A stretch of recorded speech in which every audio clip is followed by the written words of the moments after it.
Hey yo. Hey yo. Oh, hold on. Can I do it?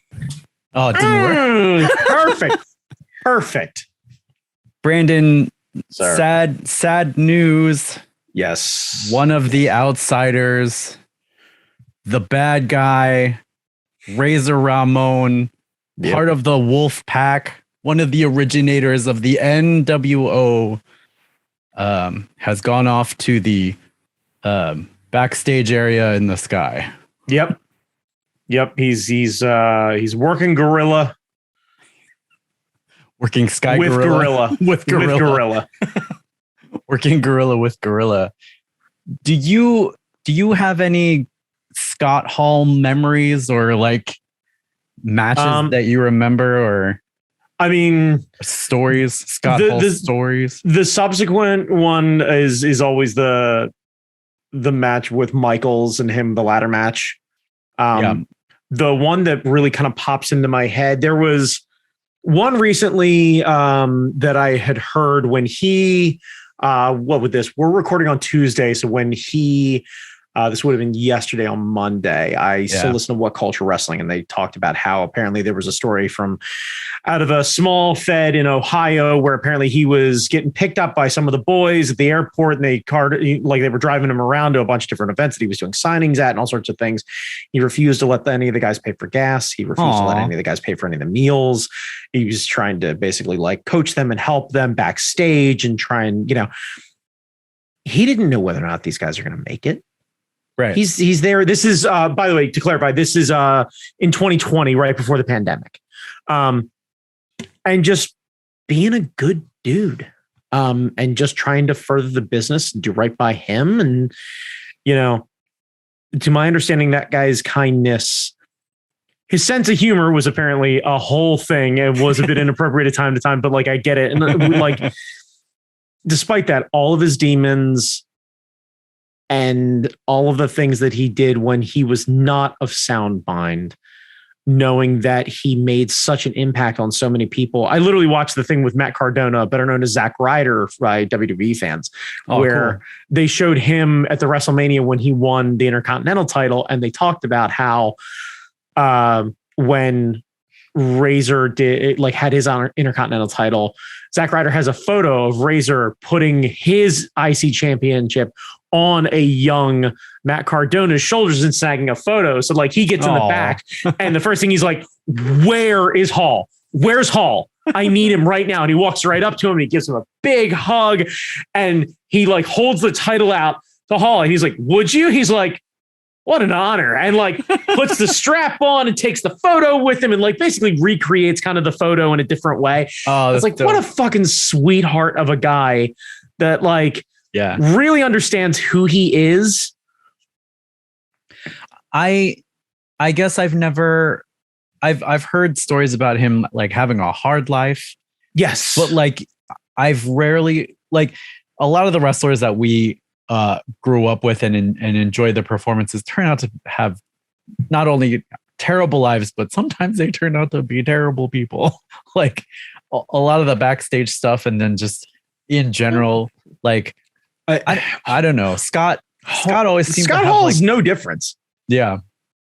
He just managed to take accountability for his behavior in his latter years and really try and make up for it and help give his son a leg up and try and be a family man. And like, that's a dude who realized he fucked up, took accountability for it, and really tried to make sure that he spent his last few years on earth not being a dickhead to anybody. And that's a hell of a lot more effort than a lot of us make. I got to be honest with you. I mean, that entire generation is known for being more than problematic, but also just not always there physically at this point because of like all the damage that they've done to their bodies and their souls, like over the years. Yeah. Like that Mickey Rourke movie, The Wrestler. Yeah. That's not far off from what it seems like it is in terms of like the hard life that these entertainers have been living, and just oh, it was sad. It was sad to see, man. Yeah, it was realizing the impact of like without he and Nash making the move the Attitude Era wouldn't have happened. Our love of pro wrestling wouldn't have really flourished the way it did. WCW wouldn't be as big as it got.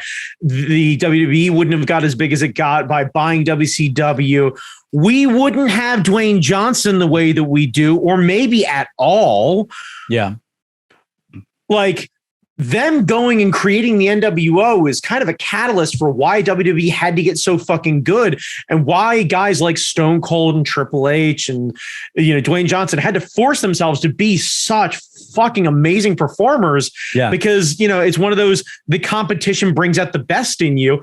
And I think we wouldn't have fucking badass Luke Hobbs in all of our favorite Fast and Furious movies without Scott Hall. Yeah. Like maybe we would, but I don't think he'd be nearly as good.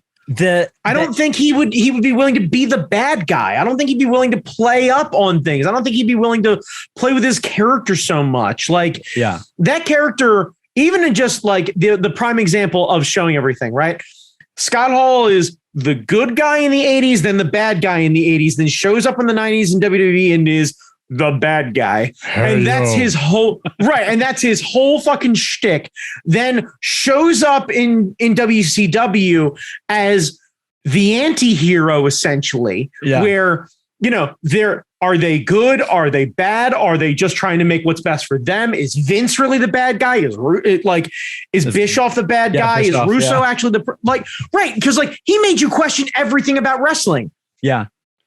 And it was all of the things that he did subsequently forced everyone else around him to step their fucking game up. Oh yeah. And then when the NWO started to get stale, they did the whole Wolfpack shit. Fucking genius. I loved it. You're talking to a guy who's got a fucking gigantic fucking NWO print hanging in his bathroom right now. Fucking thing is huge. It's great. I absolutely adore it. NWO was so big that non-wrestling fans knew what the fuck it was. Non-wrestling fans knew what those letters meant, knew what the black and white shit meant. They were familiar with it. It crossed culture. If you were anywhere near pop culture or a television in the early 2000s, you knew who the fuck the NWO was. Yeah. And whether you knew Scott Hall or not, you knew Scott Hall. Yeah. Yeah. So I think all of us, as far as entertainment fans, whether you like action movies, whether you like wrestling, whether you like performing, all of us have a bit of a nod and to raise a glass to Scott Hall. We lost an icon and a legend and a man who was willing to publicly fight with his demons and own an accountability that not most of us are willing to do. And we all genuinely lost somebody who was a fucking treasure. Yeah. And it's a fucking shame. Yeah. Also, the Wolfpack theme song is a lot better than the chopped up Hendrix. Yeah. Yeah. The badly chopped up Voodoo Child. I know. But that's also because you like old school fucking hip hop. And Wolfpack is very much 90s hip hop. Well, I also appreciate Jimi Hendrix not being butchered horribly. So yeah, I know. And honestly, anytime we can not make Hulk Hogan the center of attention, oh god, is kind of a great moment. Yeah, see, that's the other thing. They were so good that Hulk was like, can I get in on this? Can I ride on your coattails for a little bit? Can I hop on that thing? The fact that they were able to resurrect Hulk Hogan's career. Yeah, with that bad beard paint. Yeah. You did that shit on purpose. And we all bought it. Right. We marked out for bad beard paint. They managed to paint Hulk Hogan like an awful anime character, and we all were like, holy shit, Hogan turned on everybody. And then none of us talked about the beard. We talked about the turn and completely ignored that facial hair for years. Yeah. Because we all went, nope, that guy's part of the NWO. Yeah. So he's fine. We ignored that shit because he's fine. Honestly, the other thing that The What Culture guys mentioned. So this guy, Andy Murray, who's one of the What Culture guys, he does the daily news every morning. I know I've suggested watching What Culture over and over again. Can still highly recommend. He talked about how when he was 5 years old, he didn't understand what the definition or what cool meant until he saw Razor Ramon. And he talked about how he saw a thing where like he's cutting a promo and in some arena, and he can't remember where, somebody threw a full beer and it crashed into the side of him. Right? Oh, yes. I've seen that clip. And instead of getting mad, instead of mouthing off, instead of doing anything, he took all of the fucking stuff from the beer and rubbed it through his hair and slicked his hair back and then acted like it never fucking mattered. And he's like, so I didn't understand cool until I saw Scott Hall as Razor Ramon, and then I got it. And that's fucking rad. That was pretty awesome. Like that is such confidence in character that I genuinely wish more pro wrestlers would do, more art fighters would do, more genuine people of really anyone who's trying to play a character. That guy fucking emulated that shit. Yeah. Dripping with charisma. Oh, yeah. Sometimes literally. Oh yeah. Like all of my early stuff was based NWO stuff. Yeah. Like early. Right. Well, because it fucking worked. Yeah. It made total sense. All the Team Impact shit, that was all cribbed from NWO. Yeah, that's all Wolfpack shit. Yeah. Hell, wasn't the Team Impact theme for a while the Wolfpack theme just modified? Yeah, it was. Yeah, we did the Wolfpack theme, and then me and Dan did like a red version. Like, that's right. Yeah, all of that shit from them because why wouldn't you? It was good. It was good. Right, because anyone who recognizes it is amused by it, and anyone who doesn't recognize it is like, this is real fucking good because it's real fucking good. It's real fucking good. Yeah. I mean, it's simple shit, but like they were the best. He was one of the best. Like that, I don't know. It's hard to explain how much that has impacted culture, and like the whole Bullet Club shit would not have existed without them. Without the NWO and without all of that. Yeah. There's, like I said, genuinely, the ripple effect of that guy in such a short period of time that he really had a chance to make an impact. I'd argue, a decade? Yeah. And he changed wrestling and arguably a good part of entertainment for years and years, and I'd argue decades to come. Yeah. And fucking Nitro, fucking the Attitude Era, all of AEW a fucking debt of gratitude to fucking Scott Hall. Yep. So that whole crop in New Japan. All right, let's see if I can get. Let's see if I can. No, it went off that way. All right, let's start the show.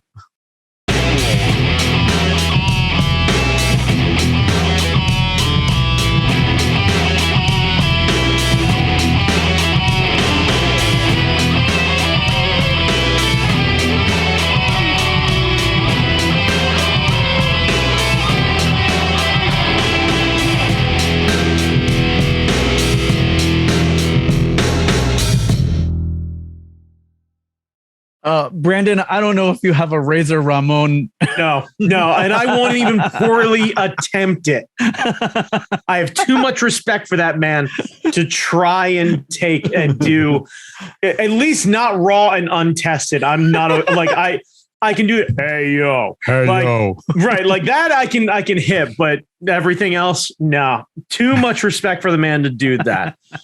You got any other ideas? You want me to just dig into it? Let's see. Well, I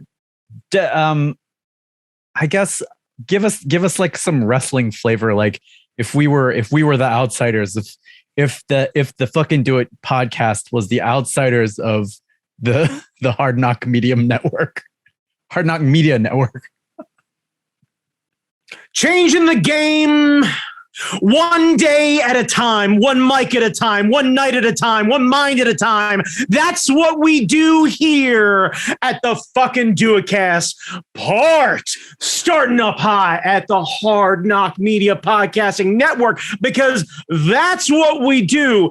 Me and my tag team partner, put some stank on it, Jamie motherfucking Noguchi, talking about the baddest man in the game's 24-inch pythons, the ability to draw you under the table, can hip hop like a motherfucker, dance you under the table, rap you under the table, draw you under the table, rap gifts for you under the table, absolutely play footsies with you under the table, because he is definitely, without a doubt, the most fuckable podcast host on this podcast. I can tell you that right now. All day, every day, and twice on Sunday, I want up in them guts, Jamie Taguchi. God damn. Now, what we are talking about today, all day, every day, and on Sunday, I can tell you right now, other podcasts need to be ready, because me and my main man over here are absolutely going to decimate the competition like men on a mission. So please know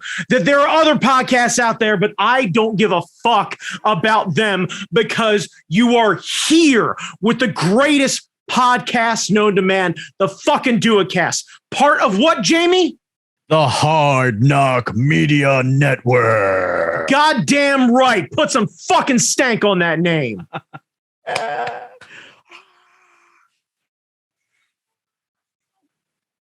Oh man. Oh man. That's some good shit. I wish I could draw. You and I would have decimated the tag team division. Decimated. Right. I mean, we still could have. We still can. Still, I mean, it's not worth it, but we still could. Look, nothing will change. We still won't get paid. It'll be fine. That's what I'm saying. Yeah. Right. Yeah. Yeah. We might as well do our own thing. I ain't saying nothing.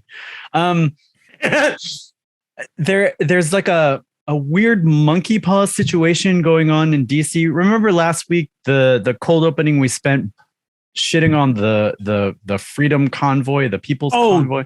Please tell me I get to do that again. They have not left. In fact, they have stuck around. Yesterday, Monday's commute was actually the first day that they caused a problem, because they went Virginia side and took 395 into the city. At some point, 395 splits off into two bridges. One goes around the city, one goes into the city. They blocked both of them shits. Audrey's mom was stuck in that traffic for like an hour. God damn. Oh, okay, that's that. I mean, look, hang on. Let me preface this, because I don't want to have this come out wrong. Audrey's mother has been absolutely nothing but a sweetheart to me. I absolutely adore the woman. I want to spend more time with her because she's a fucking delight, and I want to just pick her brain because she has such a different background from me that like she's fucking fascinating to me. Okay, that being said, is an hour really that different from regular traffic from Virginia into DC? From where she was headed, it is, because like it's usually a 15-minute drive for her to get to where she needs. Oh, okay. All right. Because it was the specific time of day. Like, you don't go down there during rush hour. Right. Like, okay. It's the 395. There's a stretch of it that it just moves. You go, you're on it, no problem. Yep. But they shut it down. They shut it down. And And remember when we were like, well, these guys don't know what the fuck they're doing. If you had 15 van or 15 trucks, you could have shut down the city. They're starting to figure that out. They're starting. It's not exactly hard. Yeah. Like now, bear in mind, you're not going to change anyone's mind with a 1 hour traffic jam in the district. Well, the other thing, like all you're doing is just you're flexing at bodybuilders is what you're doing, because all you're doing is aggravating people who avoid traffic. Yeah. And that ain't enough to change anyone's mind. Well, we also don't know what they want. Like, even if they were to get someone in power to listen to their grievances, I don't think they can articulate it in such like, well, we want the mandates to end. Newsflash, they've been done since March. So what else? Everyone of the comfortable comparison to Occupy Wall Street. Yeah. You need a unified leader who isn't an MMA fighter, who knows what the fuck they're doing and can actually put together a subsequent list of things that people give a shit about. And until then, who cares? Yeah. You are a toddler with a stick shift and no one gives a fuck. So a lot of them have been live streaming from their cabs, and they are upset when local drivers flip them the bird. And I'm like, what did you expect? That we would welcome you as liberators? Yes. They are so disconnected from reality that they think that everyone agrees with them and that causing this traffic jam will be a reminder of our freedoms or whatever the fuck. Like I read a Jalopnik article where literally about this. Oh, yeah. And the first comment was literally, why is anyone surprised? That's muscle memory for the DC area. Yeah. And it's like, we flick each other off as a way to say hello. And right, exactly. I need to get in that lane. I've greeted coworkers in an office like this. and they're like, well, on the ride here, no one gave us the bird or anything. And now like we get up here, birds flying left and right. We need to clean this out. And I'm like, clean what out? Clean what out? Clean what out? Clean what out? Clean what out? The rude people in the district? That's a full-time job. Bitch, if you ain't working here or not going to a museum, what the fuck are you doing here? Get out. Get out. Fuck, the locals barely tolerate the fucking tourists. I know. Get out. You stay near the mall and then get the fuck out. You pay a premium for parking. You politely stay out of other people's way. You understand that people on bikes got shit to do, and you only support small business. I find you to fucking Starbucks or TGI Fridays. You need to go fucking take your ass back to Virginia. Stop it. Yeah. Stop it. I don't know what I guess you're right. I guess they are that deluded that they thought they would be welcomed, but like, it's the only thing I can think of. Otherwise, none of that makes sense. None of that could possibly make sense. Because their entire thesis of making traffic difficult for us was to make traffic difficult for us.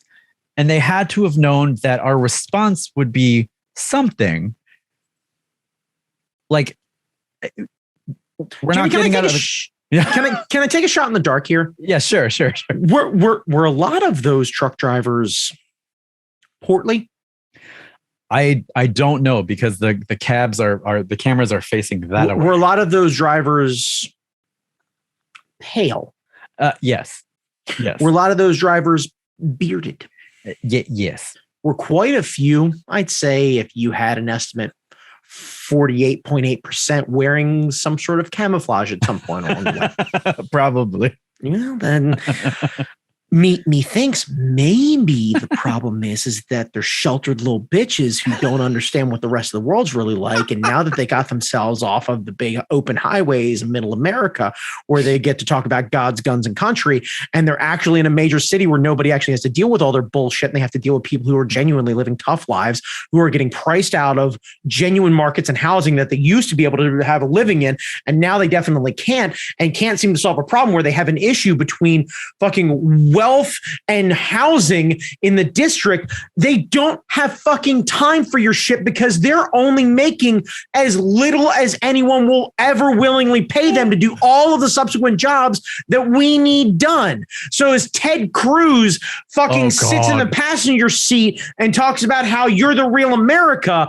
he then fucking looks at the car next to him, the old beat up Honda, with the person who actually cleans his office driving, who had to move to fucking wherever Virginia and drive into the district every day because they can't afford housing in fucking DC. Yeah. So yeah, you're going to catch the bird, and you should, and more. Some trucker got out of his cab and started yelling at one of the cars in front of them, and then punched their window. And it's all on their video. And it's like, my God. Why did you record that? Why didn't you turn your fucking video off? Wait, they recorded it?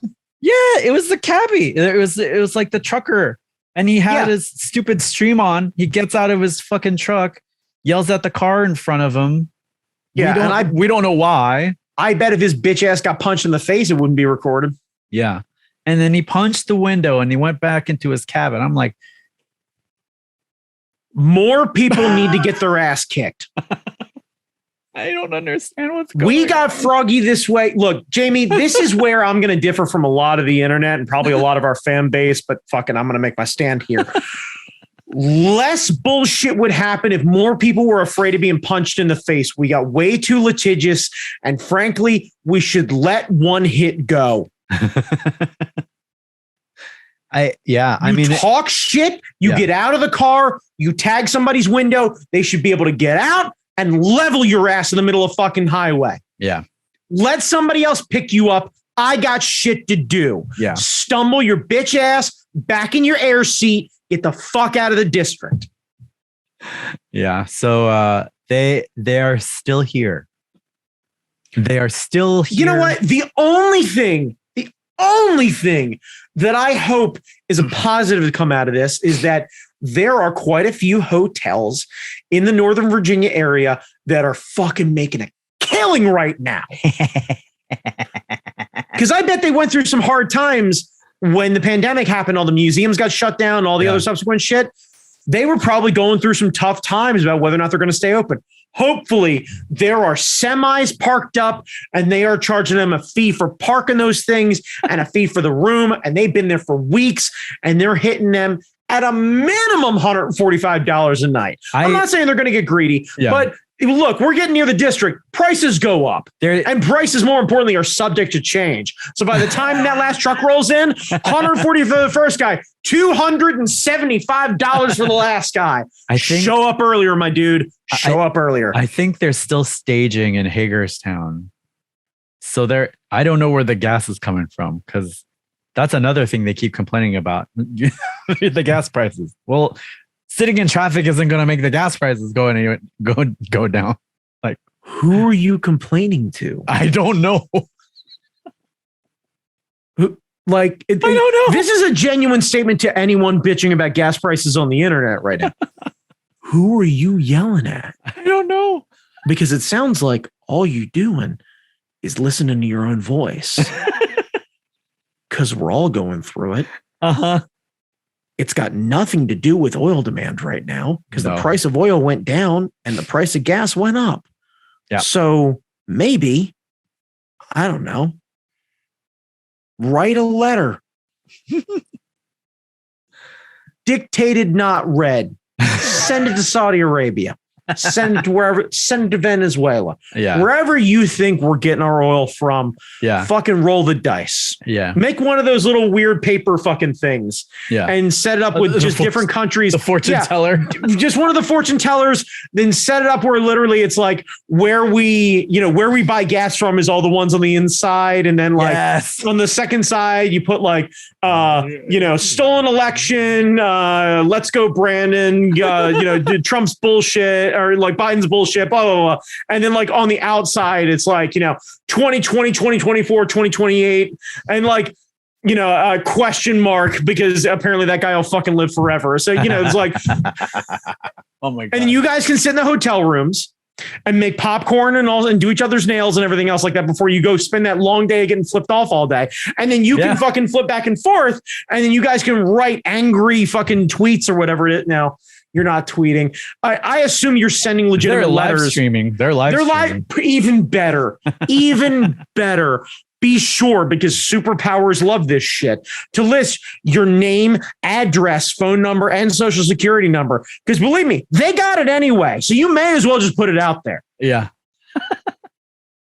There are two people on Twitter. One of them is a reporter for the Daily Beast, and the other one is a woman who spent months infiltrating the MAGA sphere and went to all of their conventions and all of their shit to she did some investigative journalism without being a journalist. She was just well, I accidentally went undercover and followed MAGA around just to see what was going on. So the two of them one of them has actually been, the reporter is actually following them around, and this lady is tuning into all of their live streams. So I've been getting my updates on Twitter from them, because no one else is covering it, as they should not, because this is stupid. But hopefully this will be the last time I talk about them. Sadly, I fear that we might be talking about them again next week. Oh no, Jamie! What happens if they cause me to make the beep boops with my horn? How I know? You know what? I'm going to say it right now.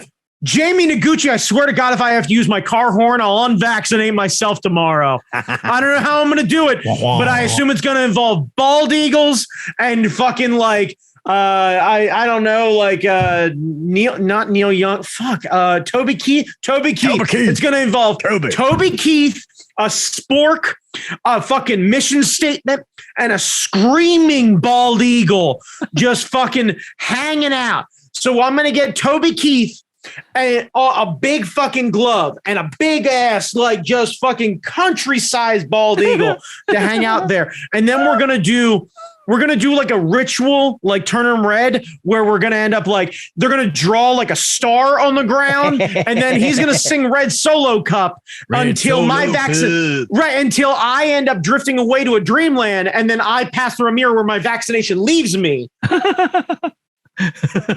You run at the vaccination. Right. I run at the vaccine. Right, and on the other side, I look back and I see COVID. And it's like, you got this, dude. And then I just go fucking running off, just blasting Kid Rock and waving an American flag in a diaper or whatever the fuck I do. Yeah.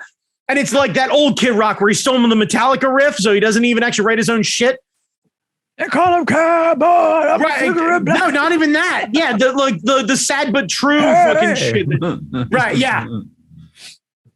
God, yeah, and my battle cry will be Bob with the Bob, because nobody knows actually what it is. Exactly. Yep. And then I'll run for Senate.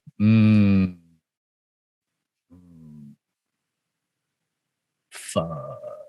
Because you might be a red-blooded, stars and stripes American, but I swear to God, not one Marjorie Taylor Greene, not one Ted Cruz, not one Mitch McConnell has unvaccinated themselves with a spork and a mission statement.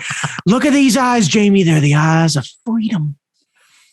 Because I broke those fucking Microsoft chains. No trackers on me. No trackers on me. It's a jitterbug. I got dial-up service on my internet. No trackers, motherfucker. Anyway. Brandon, what have you been geeking on? What have I been geeking on? I mean, I saw the Turning Red movie last night. That was a lot of fun. Yeah, that's cute. What I've really been geeking on, honestly, I signed up for the Discovery Channel subscription service. Oh, so you extended the Disney Plus into like the multiple? Nope. Oh, Discovery has its own? Discovery has its own. Discovery Plus. Oh my God. So it covers Discovery, History Channel, Learning Channel, Food Network, Cooking Channel, and like 4 other Science Channel and a bunch of others or whatever it is. So I have been going down a fucking like Carboys, Street Outlaws, goddamn marathon. I am such a goddamn child for that shit.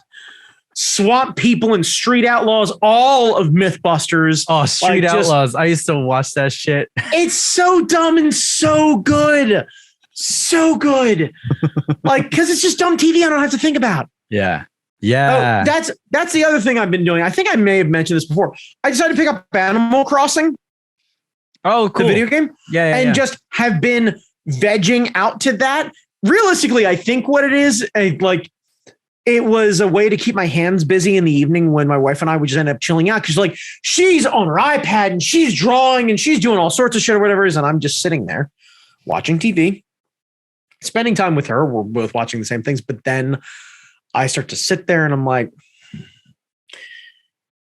maybe I'll get some peanuts. And then I come back and I'm like, want something sweet, maybe I'll go get an apple. And then I go get an apple and then I come back and then I'm like, didn't quite hit it. Maybe I'll get some ice cream. And then next thing you know, I've had dinner plus snack plus dessert. And then my night's falling apart. Idle hands, my dude. Idle hands. Yeah. So in turn, watching the dumb Carboys and then having the Switch and playing that shit and everything else like that It's kept me down, 15 pounds down, still keeping the thing going. That's 15 pounds after going hard on vacation, still 15 pounds down. That's awesome. So, right. And I know I gained at least 6 on that weekend, minimum 6. So that's kind of what I've been geeking on is a bit of the decompressing status quo and using, and I can highly recommend if you are like me, if you are a snacker and if you do not sit still well, can highly recommend put the phone down, go get a Switch. If you don't have a Switch, buy the Switch Lite. I think it's like $200 or something like that. Go buy Animal Crossing. I also picked up Castle Crashers, which was super big on Xbox forever ago. They did a remastered version for the Switch, and it's fucking great. Cool. Nice. Yes. And it's a ton of fun, and it plays exactly the way that you want. So you can just button mash your way through the evening. So you can literally sit on the couch, spend time with your significant other, with your kids, whatever it is, and be like, yeah, no problem. No, yeah. And just tip a tap away, and everybody can veg out and have a nice evening. And then y'all can go to bed at a reasonable hour, get up, do the shit all over again next day. Tip-a-tappa. Just do a little tip-a-tappa. Tip-a-tappa. Just a little tip-a-tappa do. Tip-a-tappa. Go in your home. Anyway, Tip-a-tappa. just tap it in. Just tap-a-roo. Oh, what happened to that guy? He's making money. Fuck it. Yeah, I know. I can judge, but I can't really judge. I can be like, that's not my jam, but also, I want that Adam Sandler money. Yeah, I don't know if you watch Red Letter Media on YouTube at all, but they had a theory that he makes those movies as like a tax shelter or something, or like it's like a money scheme. And I was like, that makes sense. Well, yeah, I was going to say, to my understanding, the one with the dads or whatever, who was like Chris Rock and Kevin James and Rob Schneider or whatever it was. Yeah. That's basically a give back to the guys who helped make him fucking rich. Yeah. Yeah. And so like all of his subsequent output has all been about like shuffling money around, paying different people. Like Uncut Diamonds is the only one that's any good. And then the rest of the things that he's done have been all about like, this person needs to get paid. This person needs to get paid. Blind squirrel. Like that's bound to happen. Like the only thing that I'm subsequently happy about is that he managed to loop Chris Rock into this for no fucking reason that I can tell. Or it's just like, and Chris Rock was like, I don't know what the fuck you're saying, but I'm in for it. And he's like, and next thing you know, like a giant fucking, like a supercar showed up with a giant bow on it and just a cashier's check for $1 million. Yeah. And Chris Rock was like, I don't even know what the fuck I have to do and I'm still in. Like, yeah. I mean, that's a good friend. That's what I'm saying. Yeah, that's like a good friend. That is you paid. Like that is real life goals for me. Yeah. Is to treat Jamie Noguchi in the same financial sense that Adam Sandler treats Chris Rock. Like if I could just call you and be like, hi, and you'd be like 3 months on set, and you'd be like, all right, I guess we'll do it. He's like, and then you show up, and then the checks just keep coming, and you do a bunch of one-liners and look real surprised and act like a concerned dad, right? And then they put you on like a motorcycle with Tim Allen for no fucking reason, so you got to pretend to like that guy, and just like. It's a lesson in tolerance, I think, is really what it is. I'll pretend to like anybody for a mill shit, man. For $1 million, yes, I wholeheartedly agree. I'll pretend. I will pretend like crazy. Yep. Yeah, I'm here for it. You know what, Chris Angel? I too am a mind freak. I'm here for you. Yes, sir. I'm a little bit of a magician myself. Yeah. Toby Keith. You're a little bit country. I'm a little bit rock and roll, but I think we can work this out if you know what I'm talking about. Go ahead and get your peanut butter and my chocolate. I'm going to get my chocolate and your peanut butter. Shit. If you're giving me $1 million, I will be jumping up and down in the front row of the fake ass Toby Keith concert in this movie. Yep. 100%. See me in the fucking front, pair of overalls, whole 9, arm in arms with Kevin James, red Solo cup. I'll fill you up. Just fucking pay me. Just fucking pay me. I have no issues with being a whore for money. Like I'm good. Yep. 100%. Yeah. Wait, so what is it you're geeking out about? Well, you mentioned it before, Turning Red. I saw the Turning Red thing. And but before it dropped, there were the reviews and stuff. There was one reviewer, I don't know where, but he was saying like, this is for a very specific audience, and if you're not that specific audience, then I don't know what I couldn't relate to it. It was exhausting. And I'm just like, are you 66? I don't know who the because fuck that's your problem. You're old.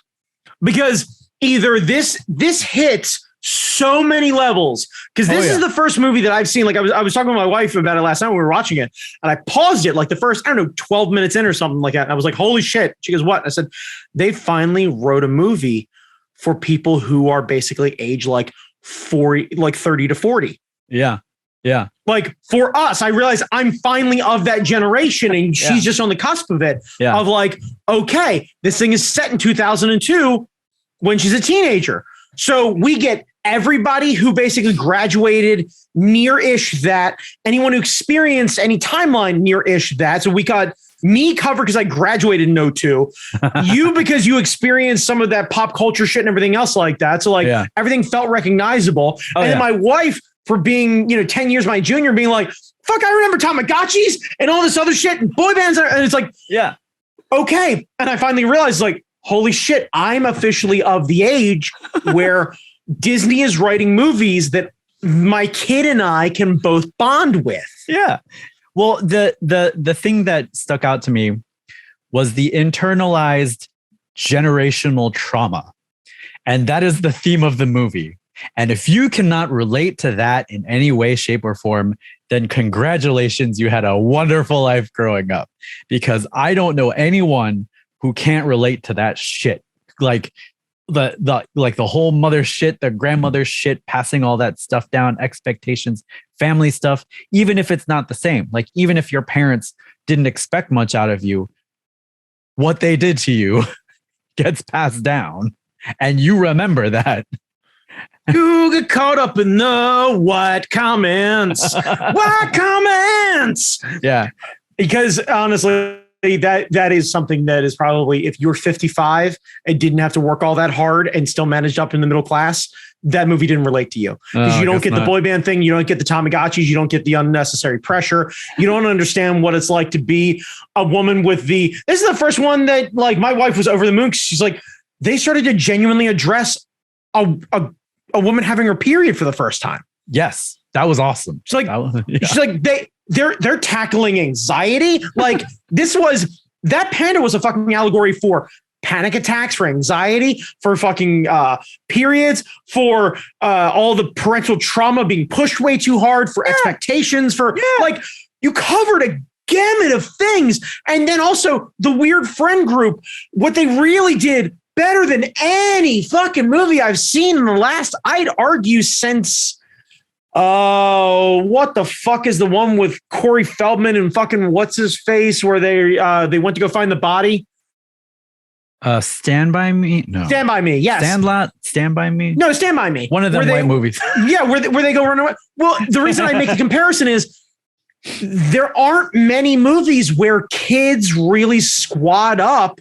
Like Stranger Things has done it pretty well, but it had a little too serious of a vibe. This was like the most, like I went to school with these girls. Oh yeah.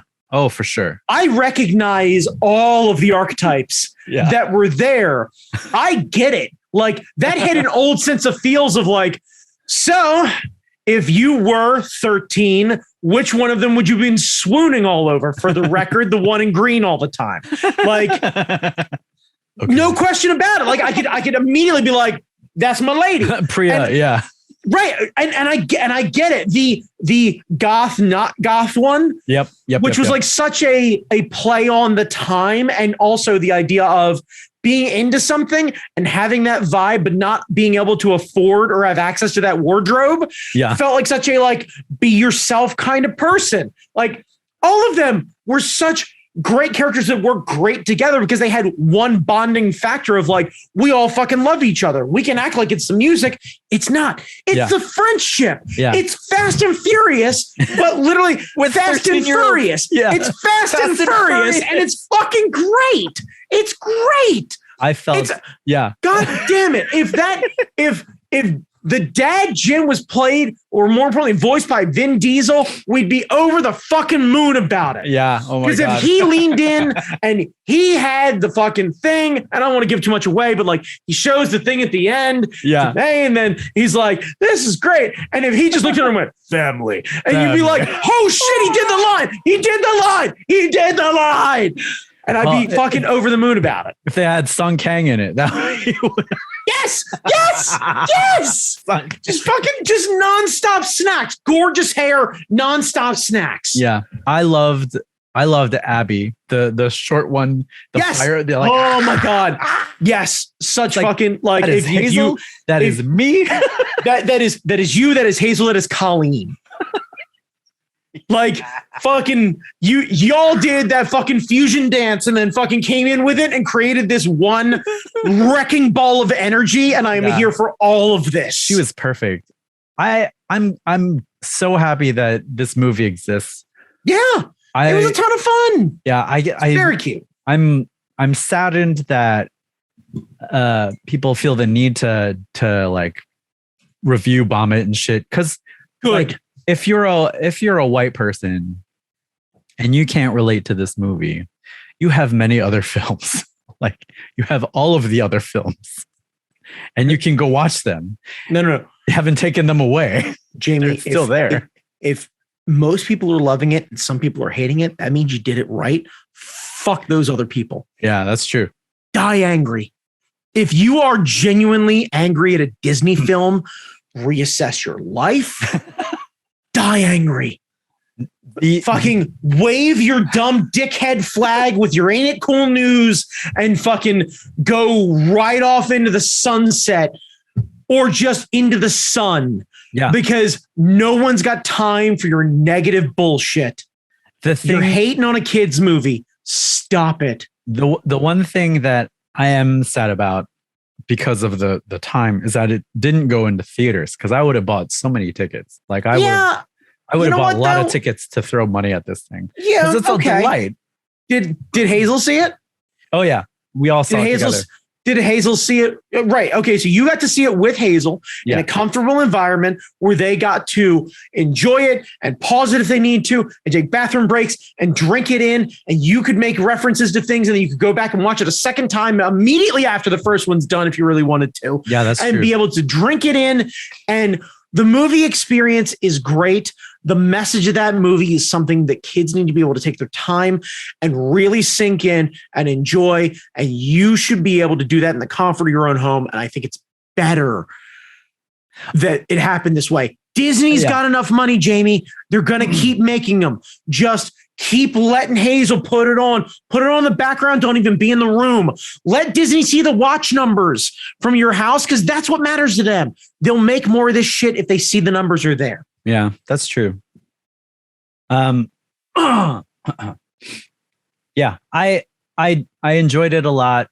I think most people will like it and find something fun. If you don't like it, you're dead inside. Fuck off. Like, honestly, you know what? I'm gonna put a stand on this right now. If you're listening to the sound of my voice, you're part of the fucking Do It Cast, friends and family or whatever it is. You're like, I didn't like it. Meh. Take your shit, pack it, and fuck off. If we end up going from 13, if we go from a baker's dozen to a dozen, I won't lose a wink of sleep. Take your bitter ass and fuck right off. And it's a children's movie. More importantly, and please understand this, and this applies to most of the things in your world. Shit's not for you. Sit the fuck down. You don't get an opinion. You don't pay rent here. Yeah, that's true. You don't even go here, dude. You don't even go here. You don't go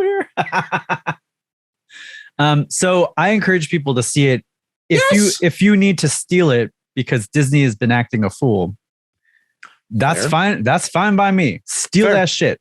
Fair. The Pixar employees got paid. So Yeah. they got paid to make the movie. Steal this shit. Yep. I ain't gonna play. Like, No. you're No. excited about Obi-Wan? Steal that shit. You're excited about like all the It's not Marvel my stuff? business. Steal that shit. You're excited gonna about be- Miss Marvel? Steal that shit. Here's the reality, Jamie. They're going to keep making shit with all of the platforms that they already want to milk the fuck out of. Yeah. You individually, Yeah. hear me now. Yeah. You stealing it ain't going to change a fucking thing. Yeah. Go ahead, Blackbeard. Do your best. Yeah. Like fucking ride the Pirate Bay and get after that shit. Yeah. Because I don't know. I feel like this movie, I think a lot of people, I think this movie is worth it for people to see. Like, regardless of whether the Disney CEO understands what he's talking about. Can we not? Can we please not? So steal it. Yes. Hashtag steal it. Yes. Watch it and steal it. Watch it for free. Yeah. Hashtag see it. Hashtag steal it. Steal it. Like Steal it. steal it. Steal it. All right, Brandon. Sir. Where can people find you? when you're Holy not shit. Stealing. Okay. So look, grab your phones, right? Ooh. Pop open your instant grams, Ooh. right? Normally a great place to find beautifully delicious brown golden crackers that sometimes are covered with cinnamon and sugar, but most times a beautiful place to find films, video, and other sort of related content. And you can find me on those instant grams at That Guy Chalmers. Say it with me, kids. That Guy Chalmers. Follow the bouncing ball. That Guy Chalmers. And then when you're done with it, go ahead and go down to the magnifying glass, hit them tippy tappies with your thumbs, and type in a what, Jamie Noguchi? Jamie Noguchi on Instagram. That's fucking hard. One more time for the people in the back. Jamie Noguchi on Instagram.